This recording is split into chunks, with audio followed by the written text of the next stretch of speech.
The council chamber fell silent as the images appeared. 3 worlds once green and full of life now turned to ash and dust. Ambassador Vexlar stood at the center of the room, his forearms trembling with rage. "This is what remains of Carthus 7, he said, his voice echoing through the vast hall. 2 billion souls lived there. Now there's nothing but melted rock and poison clouds. The holographic display shifted to show another dead world, then another. Each one told the same horrible story. Something had burned these planets until nothing could live there anymore. A human ship did this, Vexlar continued. A massive battleship that appears without warning. It destroys everything and leaves. We call it the Unforgiven." Murmurs spread through the gathered aliens. Fear and anger mixed together in the air. The Galactic Council had seen wars before, but never complete destruction like this. "Where is this ship now?" asked Council Leader Mora, her crystalline body reflecting the red emergency lights. "We don't know," Vexlar admitted. "It vanishes after each attack, no trace. No pattern we can find. What do the humans say?" Mora turned her attention to the human section of the chamber. Ambassador Chen stood up slowly. He was an old man, tired from years of diplomatic service. "We know nothing about this ship," he said firmly. "It is not part of our military.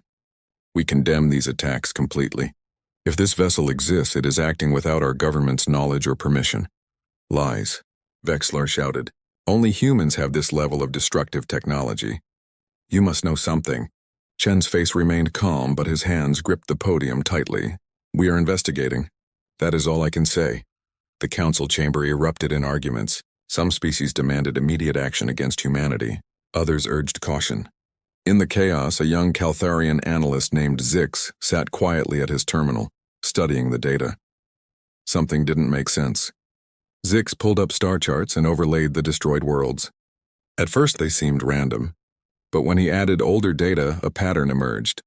All 3 worlds had once been home to ancient civilizations, primitive cultures that died out long before anyone reached space travel. "Interesting," Zix whispered to himself. He flagged the finding and sent it to his superior officer. Then he kept digging.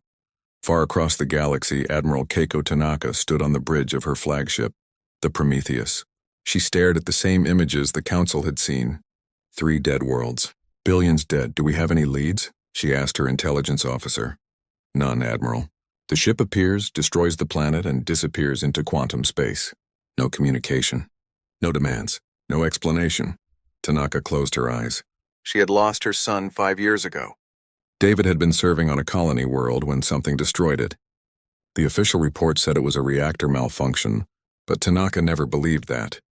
The destruction had been too complete, too much like these new attacks. "There's something else, Admiral," her officer continued. "We've identified the ship's commander. Facial recognition from long-range scans. It's Captain Marcus Webb." Tanaka's eyes snapped open. "Marcus, that's impossible. He's been dead for 3 years. Missing, Admiral. Not confirmed dead. And the computer is certain. It's him, Marcus Webb." Tanaka remembered him well. They had served together for 20 years. He was brilliant, dedicated, and had a son who served with David. Both boys died on the same colony. After that, Marcus changed. He became obsessed with finding answers. Then one day he simply vanished. "Get me everything we have on Webb's disappearance," Tanaka ordered. "I want to know where he went and what he was working on." Before her officer could respond, alarms blared across the ship. A priority message from Earth Command appeared on the main screen. "Admiral Tanaka, you are hereby ordered to take command of a task force. Your mission is to locate and destroy the vessel known as the Unforgiven. You have full authority to use any means necessary." Tanaka felt her stomach tighten. They wanted her to kill her old friend. They wanted her to stop him before he destroyed another world. "There's more, Admiral," her communications officer said quietly. The Unforgiven just broadcast its next target. Belthara Prime. The bridge went silent. Everyone knew Belthara Prime. It was a beautiful garden world, home to 4 billion people. It was also one of the most heavily populated planets in this sector. "How long do we have?" Tanaka asked. 72 hours. Tanaka looked at her crew. They were good people. Brave, skilled. But could they stop a ship that had destroyed 3 worlds already? Could they stop Marcus Webb? "Prepare the fleet," she said. "We leave in 1 hour." Back on the council station, Zix had made another discovery. He pulled up communication records from the destroyed worlds. In the weeks before each attack, there had been unusual reports. Strange illnesses, people acting oddly, violent outbreaks that made no sense. But these reports had been dismissed as local problems. Nobody connected them to anything larger. Nobody except Zix.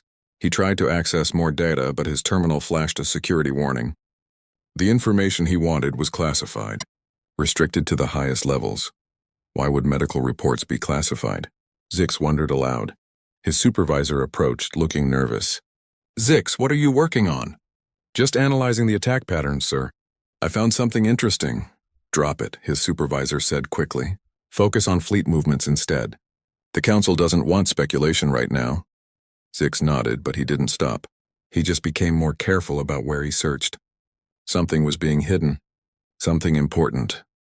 Admiral Tanaka's fleet dropped out of hyperspace near Belthara Prime 30 hours later. 15 ships, the best humanity had to offer.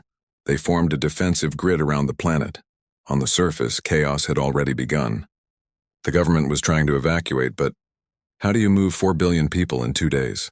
It was impossible. Tanaka opened a channel to the planetary governor. We're here to protect you. Start evacuating anyone you can to the outer moons. Admiral, we can't move everyone, the governor said, his voice breaking. Most people will still be here when that ship arrives.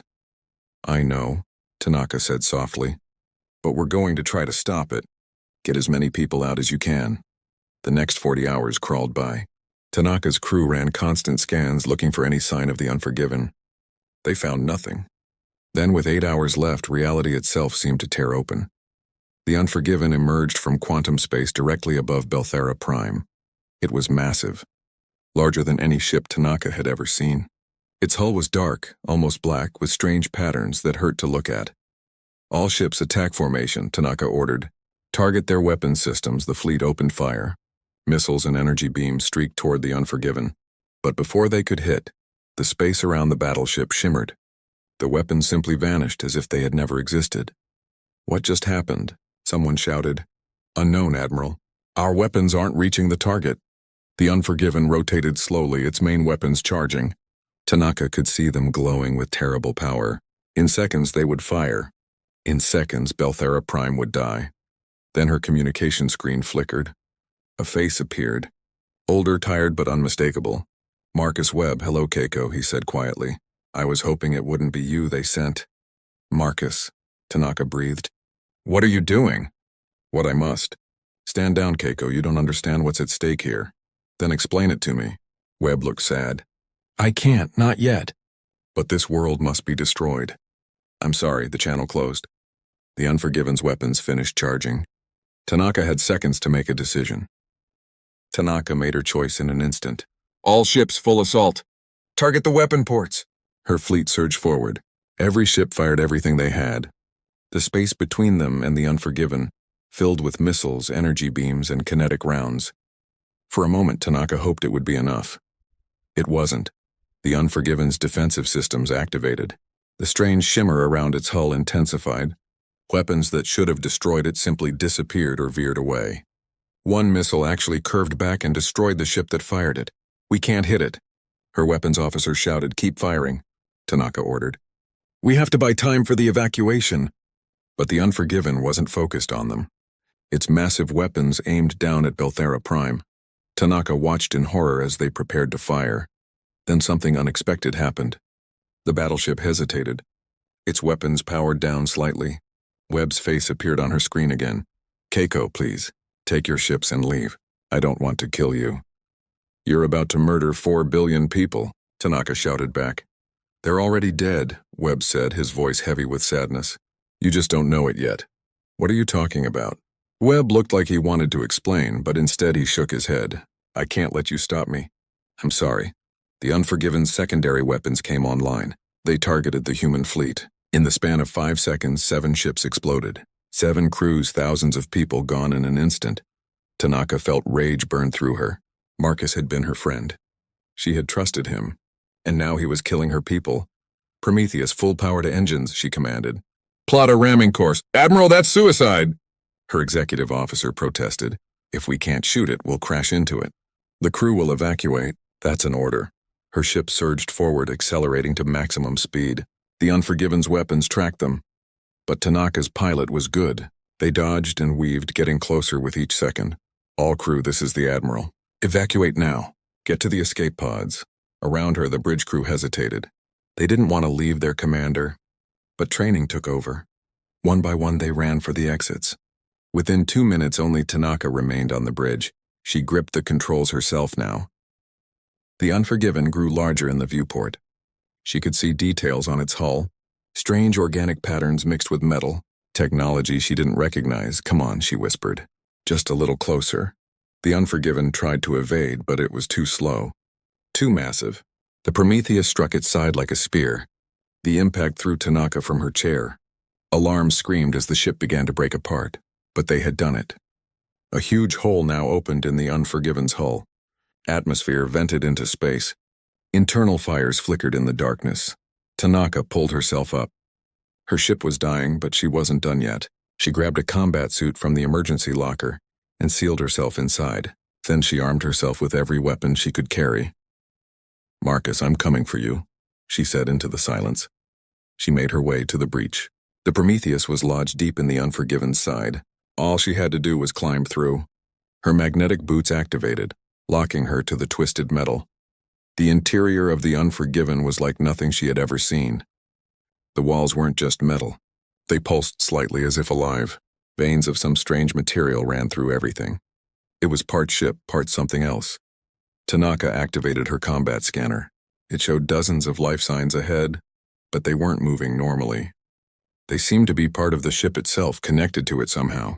She pushed forward deeper into the battleship. Emergency lights flickered, casting strange shadows. Once, she thought she heard something moving behind her. When she spun around, nothing was there. After 20 minutes of climbing through twisted corridors, she found what she was looking for. A lift shaft that went up toward the command section. She forced the doors open and began climbing. The shaft seemed to go on forever. Her arms burned with effort, but she kept moving.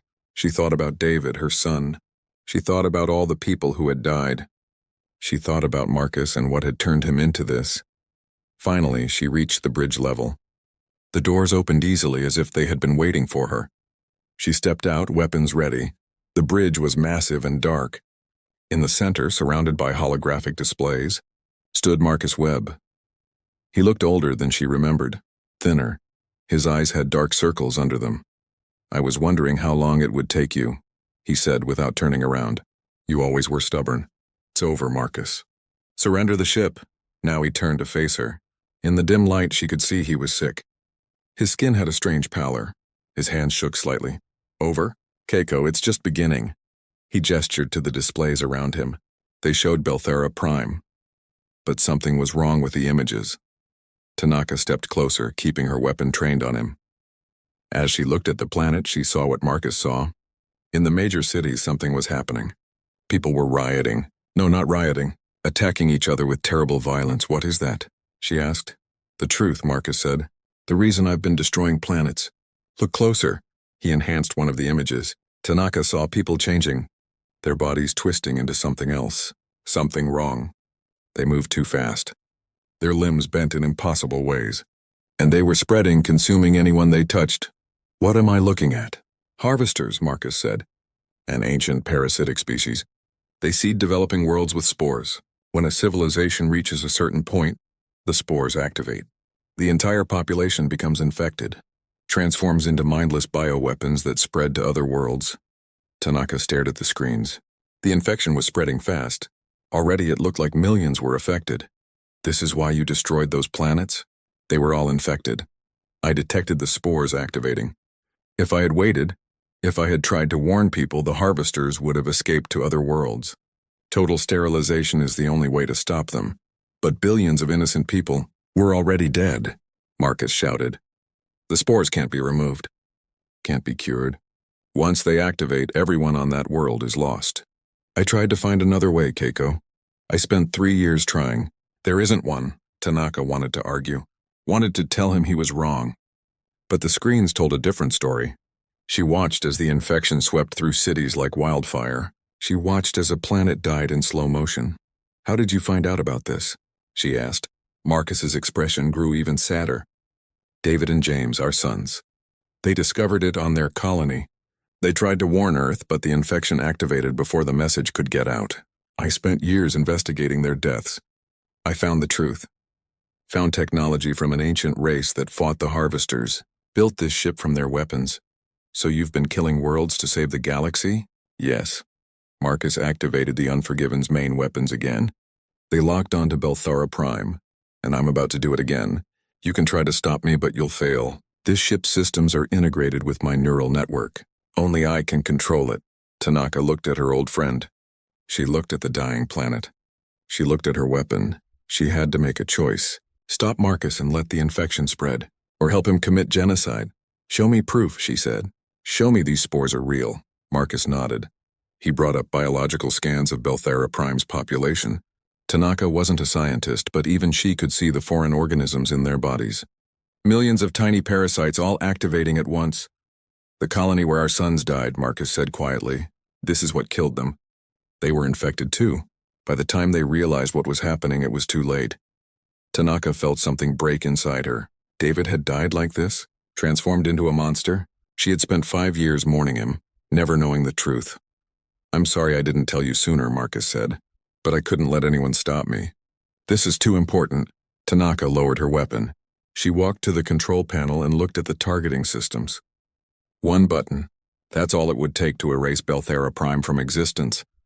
If I help you, she said slowly, if I do this, promise me you'll surrender afterward. Promise me you'll share everything you know. I promise, Marcus said. But Keiko, you should know. I'm dying. The harvester technology being connected to this ship, it's killing me. I have maybe a few weeks left. Tanaka closed her eyes. When she opened them again, they were hard as stone. Then we better make them count. Together, they activated the planet killer weapons. Together, they watched as Belthara Prime began to burn. The weapons fired in complete silence. From the bridge of the Unforgiven, Tanaka watched as beams of impossible energy struck Belthara Prime. The planet's atmosphere caught fire. Oceans boiled away in seconds. The crust itself began to melt. 4 billion lives ended. Tanaka forced herself to watch every moment. If she was going to do this, she wouldn't look away. She would carry this weight forever. It takes 15 minutes for complete sterilization, Marcus said quietly beside her. The temperature has to reach a certain level to destroy the spores completely. Tanaka didn't respond. She just stared at the dying world. In her mind, she saw David's face. She imagined him trapped in a transforming body, still aware as the parasite took control. She didn't know which was worse, his death on the colony or this knowledge of how he died. I need to see everything, she finally said. Every piece of evidence, every scan, every report. If I'm going to live with this, I need to understand it completely. Marcus nodded. He gestured to a terminal. It's all here. Everything I've learned over 3 years. For the next hour, while Belthara Prime burned, Marcus showed her the truth. He showed her the archaeological evidence of the harvesters. Ancient ruins on dead worlds, all telling the same story. A parasitic species that had consumed thousands of civilizations over millions of years. He showed her the biological data. The spores were tiny, nearly impossible to detect. They could remain dormant for centuries, passed down through generations. They hid in genetic code, waiting. What triggers them? Tanaka asked. Technological development, Marcus explained. When a species reaches certain technological markers, spaceflight, quantum communication, advanced computing, the spores recognize it. They activate simultaneously across the entire population. Why? What's the purpose? Reproduction, Marcus said grimly. The infected don't just transform. They build. They create ships. They spread to other worlds and seed more spores. Then the cycle begins again. He pulled up a simulation. It showed how one infected world could spread to 10 others within a year. Those 10 could spread to 100. Exponential growth. Within a decade, an entire galaxy could be consumed. How did you build this ship? Tanaka asked, looking around the strange bridge. I found a dead world at the edge of known space. It had ruins from a civilization that fought the harvesters. They left weapons behind, technology that could destroy the spores. I spent 2 years learning to use it, building the Unforgiven from their blueprints. And the Council doesn't know any of this? Marcus shook his head. I tried to warn them at first. Sent anonymous reports, shared evidence. They ignored it. Called it conspiracy theories. By the time I realized they wouldn't listen, I knew what I had to do. On the view screen, Belthera Prime was now a ball of molten rock. Nothing could survive there. Nothing would ever live there again. Marcus, this can't be the only way. There has to be— There isn't, he said firmly. I've tried everything. Vaccines don't work. The spores adapt too fast. Quarantine doesn't work. The infected can survive in space on ships. By the time you know a world is infected, it's too late for anything except this. Tanaka's communicator crackled to life. Admiral? Admiral Tanaka, are you alive? She recognized the voice. Her executive officer, who had escaped in the evacuation. I'm here, Commander. I'm on the Unforgiven. Thank God. Admiral, Galactic Council fleets are incoming. Hundreds of ships. They're here to destroy the battleship. Tanaka looked at Marcus. He pulled up tactical displays. She could see them now. Fleets from a dozen species all converging on their position. How long until they arrive? Marcus asked. 20 minutes. Can we escape? Tanaka asked. Marcus studied the displays. Yes, but the damage from your ramming attack slowed our quantum drive.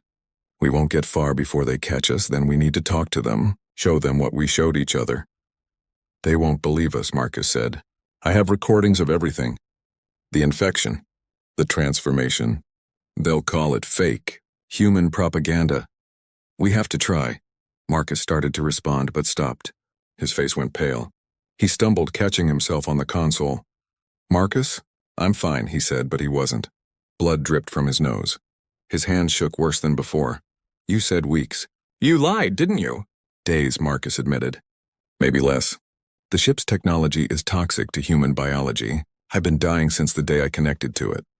Before Tanaka could respond, her communicator came alive again. But this time it wasn't her crew. It was a Galactic Council transmission, broadcast to every ship in the system. This is Council Leader Mora, Captain Marcus Webb and Admiral Keiko Tanaka. You are ordered to surrender immediately. You will be taken into custody and tried for crimes against the galaxy. The destruction of Belthera Prime was an act of genocide. There will be no mercy. Marcus opened a channel. Council Leader, you don't understand. Belthera Prime was infected by— We've heard your lies, Mora cut him off. We've seen the evidence of your crimes. You destroyed 3 worlds and killed billions. Now you've destroyed a 4th. There is nothing you can say that will change this. Then you're fools, Marcus said. And when the infection spreads from the worlds you didn't let me destroy, billions more will die. This transmission is over. The channel closed. Tanaka felt a wave of despair. They had done the right thing, the necessary thing, and the galaxy was going to execute them for it. We need to run, she said. Marcus shook his head. No, I'm done running. He looked at her with tired eyes. Keiko, this ship is connected to my neural network. When I die, it becomes inert, useless. You need to learn how to control it before that happens. What are you saying? I'm saying you need to replace me. Connect to the ship the way I did. It will kill you eventually, but slower than it's killing me. You could have months, maybe a year. You want me to kill myself to pilot this ship? I want you to save the galaxy, Marcus said. Because there are more infected worlds out there. The Unforgiven sensors can detect them. I have a list. 47 planets showing early signs of activation. Tanaka stared at him. 47 worlds, hundreds of billions of people. We need to show this to the council, she said. They won't listen. Marcus shouted, then coughed. More blood. I've tried. They're too scared of us to see the real threat. Far across the system on a Galactic Council surveillance ship, Zix was working frantically. He had been monitoring the battle. He had recorded everything, and he believed Marcus Webb. For weeks, Zix had been secretly investigating. He had found the same patterns Marcus found, the same archaeological evidence, the same medical reports that were classified and hidden. He knew the council was wrong. He knew the harvesters were real. I have to tell them, he whispered. He compiled his findings into a report. 3 years of secret research. Proof that Webb was telling the truth. He sent it to Council Leader Mora, to the Assembly, to every high-ranking official he could reach. Within minutes he was arrested. You are relieved of duty, his commander said coldly. Spreading this human propaganda is treason. It's not propaganda, Zix shouted as they dragged him away. Look at the evidence. The patterns are real, but no one listened. They threw him in a cell and sealed the door. On the Unforgiven, Marcus was fading fast. He sat in the command chair, barely conscious. Tanaka stood over him, trying to decide what to do. The connection process, she asked. How long does it take? Hours, Marcus whispered. You'd need to interface with the ship's core. Let it integrate with your mind. It's agonizing. Will the ship survive your death? For a few hours, maybe. It will go into standby mode. Tanaka made her decision. Then we run. Buy ourselves time to figure this out. The council fleets, we'll deal with them when we have to. She helped Marcus to his feet and moved him to a medical bay. The ship's AI, responding to her commands now that she was recognized as crew, activated healing systems. They wouldn't save Marcus, but they might buy him another day. Then she returned to the bridge and activated the quantum drive. The Unforgiven lurched, reality bending around it as it prepared to jump. But before they could escape, the council fleets arrived. Hundreds of ships blocking every escape route, and on the main view screen a new transmission appeared. But this time it wasn't Mora. It was Ambassador Vexillar, the Caltharian who had first accused humanity. Webb. Tanaka. Look at my homeworld, he transmitted coordinates. Tanaka pulled them up. Calth Prime, the Caltharian home planet. Population 30 billion, the scan showed it clearly. The same spores Marcus had detected on Belthera Prime. The same activation signature. The infection was beginning.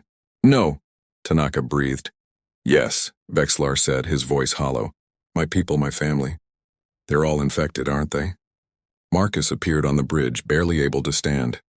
He looked at the scans. Then he looked at Vexillar. I'm sorry, he said, but yes. You have maybe 48 hours before full activation. Vexillar's forearms dropped to his sides. Then it's true. Everything you said. The harvesters are real. Yes, and there's no cure. No. The great ambassador of the Caltharian hegemony stood silent for a long moment. Then he looked directly at Marcus.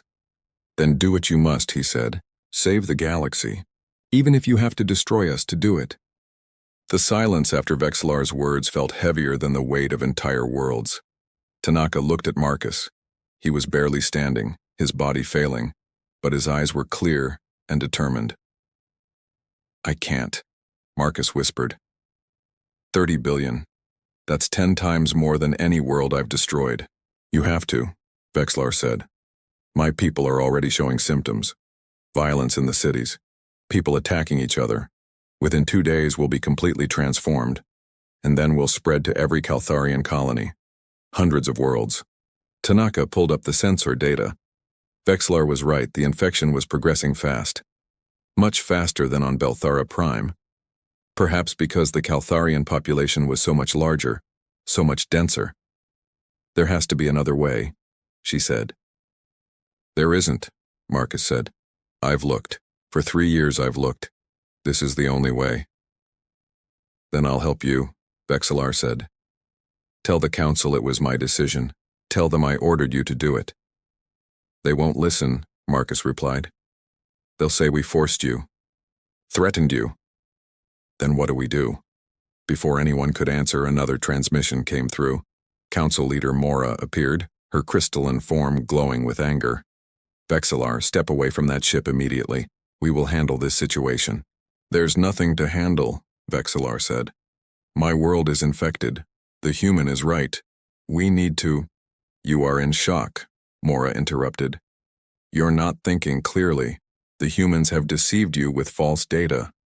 The data came from our own sensors, Vexillar shouted.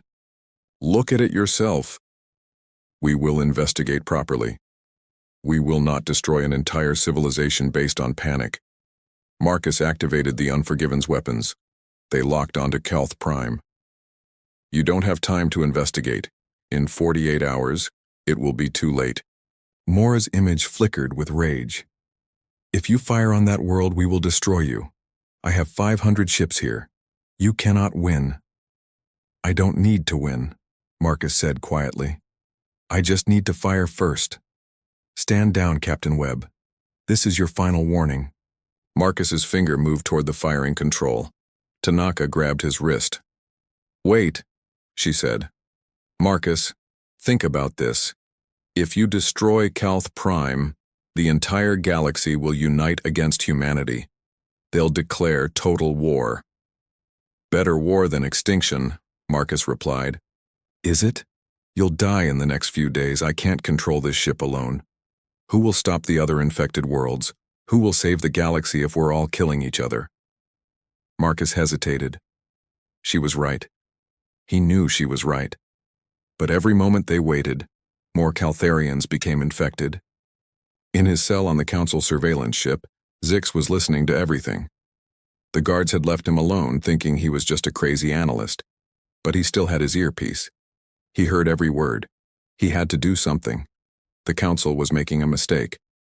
They were going to let Calth Prime spread the infection because they were too afraid of the humans to see the truth. Zix kicked at his cell door. It was solid metal, unbreakable, but the wall next to it was just composite material. He slammed his shoulder into it once, twice. On the third hit, it cracked. "Guards!" someone shouted. "The prisoner is escaping." Zix didn't care. He hit the wall again and broke through. Alarms blared. He ran through the ship's corridors, heading for the communication center. Security officers chased him. One fired a stun weapon. It hit Zix in the back, but he kept running. His muscles screamed. His heart felt like it would explode. But he reached the communication center and locked the door behind him. "This is Intelligence Officer Zix," he shouted into the broadcast system. "I have critical information about the harvester parasites. Everything Captain Webb said is true. I have proof. 3 years of research, archaeological evidence, medical data, pattern analysis. The infection is real." He transmitted his files to every ship in the system. Thousands of receivers. They couldn't stop him now. "The humans aren't the threat," he continued. "The harvesters are. If we don't listen to Webb, we're all dead. Every species, every world. This is bigger than politics, bigger than fear. This is survival." Security broke through the door. They grabbed Zix and dragged him away. But it was too late. His message was out. On the bridge of the Unforgiven, Tanaka watched as the communication networks lit up. Zix's data was spreading. Ships were receiving it, analyzing it. "Someone else sees the truth," she said. Marcus pulled up the transmissions. He read through Zix's research. It was good. Better than good. It was thorough, scientific, undeniable. "Maybe they'll listen now," he said, but he didn't sound hopeful. For 10 minutes, nothing happened. The Council fleets held position. The Unforgiven's weapons remained locked on Calth Prime. Everyone waited. Then Mora transmitted again. Her voice was different now, uncertain. "We're reviewing the data," she said. "Initial analysis suggests it may be genuine. We're dispatching science teams to Calth Prime to verify." "You don't have time for verification," Marcus said. "Every hour you delay, the infection spreads. We will not destroy a world without proof." Marcus closed his eyes. He was so tired, so close to death. He just wanted it to be over. But then something changed. On the sensors, Calth Prime's surface showed new activity. The violence was intensifying, entire cities were going dark. And worse, ships were launching. Infected Caltharians were trying to escape. "No," Vexlar whispered. "They'll spread it to the colonies." "Shoot them down," Marcus ordered. "Any ship leaving Calth Prime could carry the infection." "I don't have that authority," Mora said. "Then give it to me." But Mora hesitated. And in that hesitation, 12 ships escaped Calth Prime's orbit. They jumped to quantum space, heading for other worlds. "You've killed us all," Marcus said quietly. Vexlar's face showed absolute despair. "My children were on one of those ships, evacuating to the outer colonies. They're infected now, aren't they?" Marcus checked the sensor logs. He found the ship, saw the biosignatures inside, all showing the parasite markers. "Yes," he said. "I'm sorry." Vexlar made a sound that might have been a sob or a scream. Then his image straightened. "Give me a weapon." "What?" "If you won't destroy my world, give me a weapon. Let me do it myself." "Vexlar, no," Mora began. "My people are dead," Vexlar roared. "They're monsters wearing familiar faces. I won't let them spread this plague. Give me a weapon." Marcus looked at Tanaka. She nodded slowly. If Vexlar wanted to carry this burden, Wanted to make this choice, they had to let him. We'll send you the activation codes, Marcus said. I'm sorry. Don't be, Vexlar replied. You tried to save us. We didn't listen. This is on the Council, not you. Marcus transmitted the codes. A terrible gift. The power to destroy a world. Vexlar's ship, a Caltharian cruiser, moved into position above his homeworld. Wait, Mora said. We need more time. We need to evacuate. There's no one left to evacuate, Vexlar said. Look at your scans. The infection is everywhere. My entire species, billions of years of evolution, and we're ending like this, because we were too afraid, too stupid, too proud. He activated the weapons Marcus had given him. Modified versions of the Unforgiven's technology, strong enough to sterilize a planet. For what it's worth, Vexlar said, tell humanity I'm sorry. You were right. We should have listened. Then he fired. Calth Prime died in fire. The entire Council fleet watched in silence as one of the galaxy's oldest civilizations burned. 30 billion lives. Gone. When it was over, Vexlar's ship remained in orbit over the dead world. He transmitted one final message. There are 12 more infected worlds, he said. Captain Webb has the locations. Someone has to stop them. Someone has to do what we couldn't, what we wouldn't. He paused. I'm going to find those ships that escaped, hunt them down before they reach the colonies. I probably won't survive, but I'll die knowing I tried to fix our mistake. His ship jumped to quantum space and vanished. On the Unforgiven, Marcus collapsed. The stress, the emotion, his failing body. It was too much. Tanaka caught him as he fell. Medical bay, she ordered the ship's AI. Now. But as they moved, Marcus grabbed her arm. Keiko, the other infected worlds, promise me. I promise, she said. I'll finish what you started. The connection process. You need to… I know. I'll do it. Marcus smiled weakly. You always were the brave one. As they reached the medical bay, an urgent transmission came through. It was the Council surveillance ship. A disheveled Caltharian stood in front of the camera. Captain Webb, Admiral Tanaka, this is Intelligence Officer Zix. I broke out of my cell to send you that data. I believe you. I've believed you for months. If you need help, if you need someone who understands this threat, I volunteer. I'll do whatever it takes.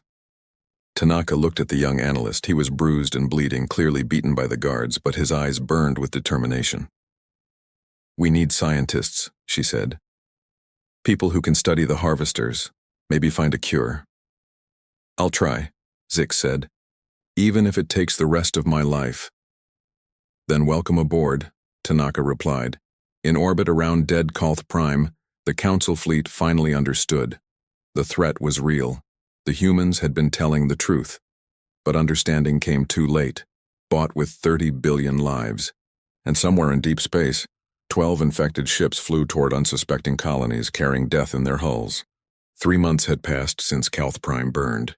3 months since the galaxy learned the truth about the harvesters. 3 months since everything changed.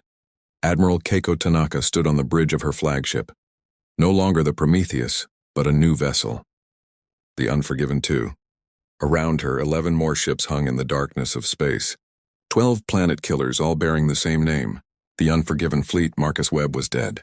He had died peacefully in the medical bay, 2 days after Calth Prime's destruction. His last words were simple. Finish it.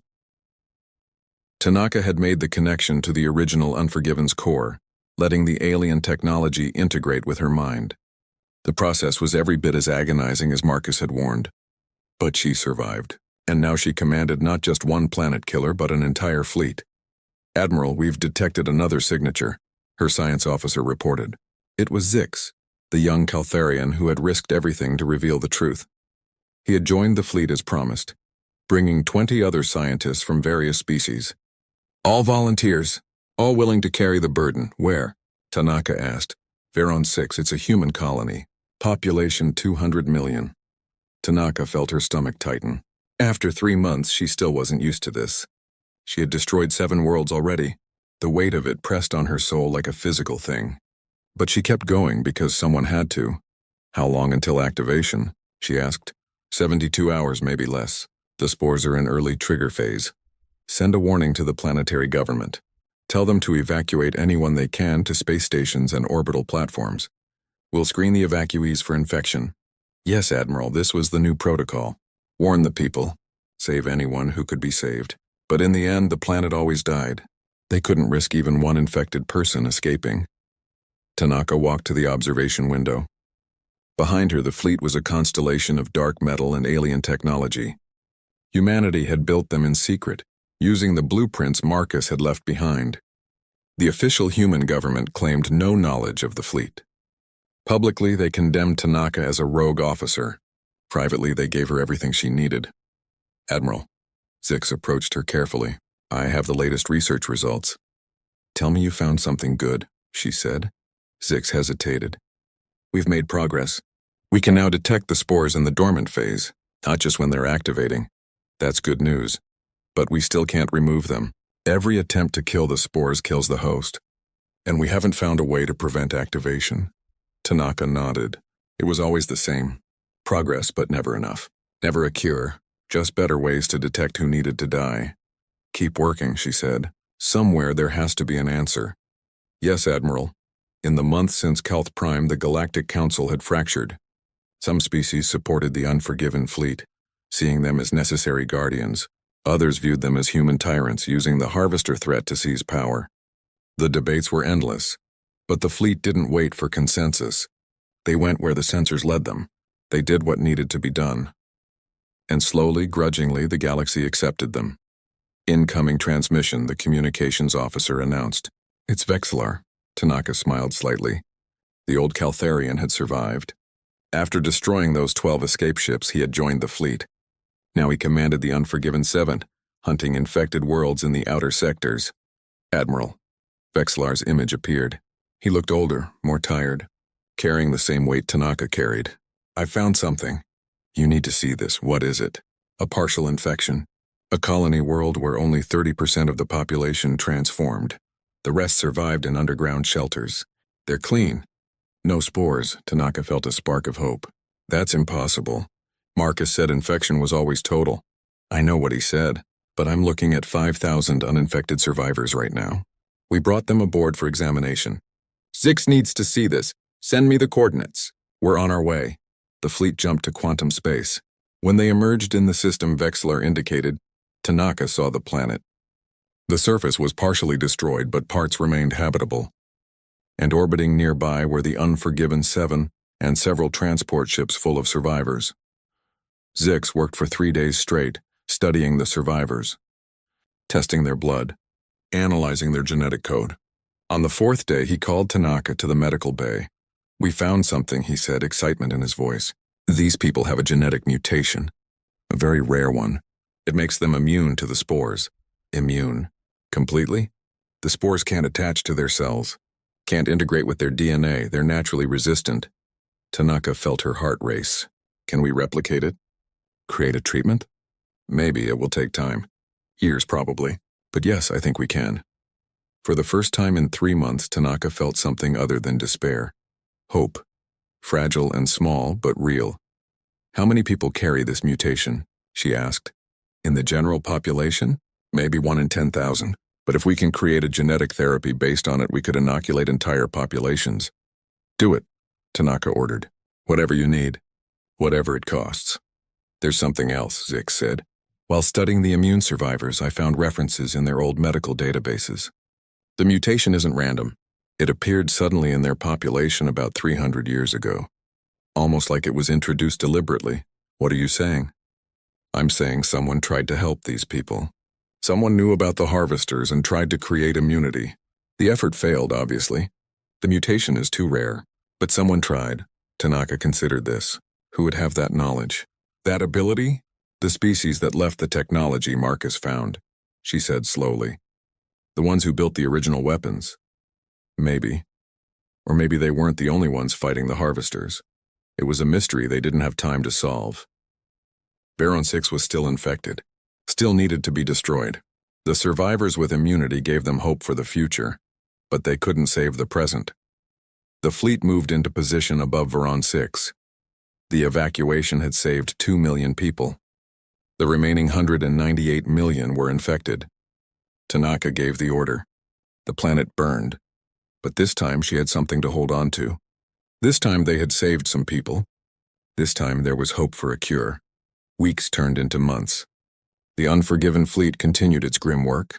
8 more worlds destroyed, then 9, then 10. Each time they saved who they could. Each time Tanaka felt a piece of her soul die. But Zix's research progressed. With the help of scientists from a dozen species, he began developing the treatment. A genetic therapy that could grant immunity to the harvesters. It wasn't ready yet, but it was coming. Then the sensors detected something new, something that changed everything. "Admiral," the science team leader called urgently. "We've found the source. The Harvester world ship. It's at coordinates we just discovered at the galaxy's edge." Tanaka pulled up the readings. The thing was massive. A living ship thousands of kilometers across. It had been drifting through space for millions of years, seeding world after world with spores. "If we destroy it," Zix said, "we stop new infections. All the worlds we've detected are already seeded, but at least no more will be infected." "How do we kill something that size?" Tanaka asked. "We use all 12 ships. Combined firepower focused on a single point. We might be able to destroy its core?" "Might. Maybe. Possibly." The words Tanaka had learned to hate, but they had to try. She sent a message to the entire fleet. Vexlar and the other commanders responded immediately. They would all come. All 12 Unforgiven ships converging on the source of the plague that had killed so much. It took a week to gather the fleet. A week to plan the assault, a week for Tanaka to prepare herself for what might be a one-way mission. On the final night before the battle, she recorded a message. "Words for humanity, for the galaxy, for anyone who survived if she didn't. My name is Admiral Keiko Tanaka. I command the Unforgiven fleet. For 4 months we have carried a terrible burden. We have destroyed 17 worlds, killed hundreds of billions, and we did it to save trillions more." She paused, choosing her words carefully. "People call us monsters. They're right. What we've done is monstrous, but it was necessary. The harvesters would have consumed everything if we hadn't acted. Captain Marcus Webb knew this. He gave everything to stop them. Now we're finishing his work." Another pause. "Tomorrow we assault the Harvester world ship. We might not survive. But if we do, if we destroy this thing, the galaxy will be safe from new infections. And with the cure that's being developed, the existing infections can be stopped. No more worlds will burn." She looked directly at the camera. "To humanity. We did this not for glory or power. We did it because no one else could. Because we're willing to carry weight others cannot bear. That's our strength, not our weapons, not our technology. Our willingness to do what must be done, even when it destroys us." She ended the recording and sent it to Earth Command with instructions to release it only if she died. Then she went to the bridge and gave the order. "All ships, jump to quantum space. Target, Harvester world ship." The fleet emerged at the galaxy's edge, weapons armed and shields at maximum. The world ship waited for them, a massive organic structure pulsing with unnatural life. Around it floated millions of bioconstructs, the remains of species consumed long ago. "All ships attack formation," Tanaka ordered. "Target the core. Fire on my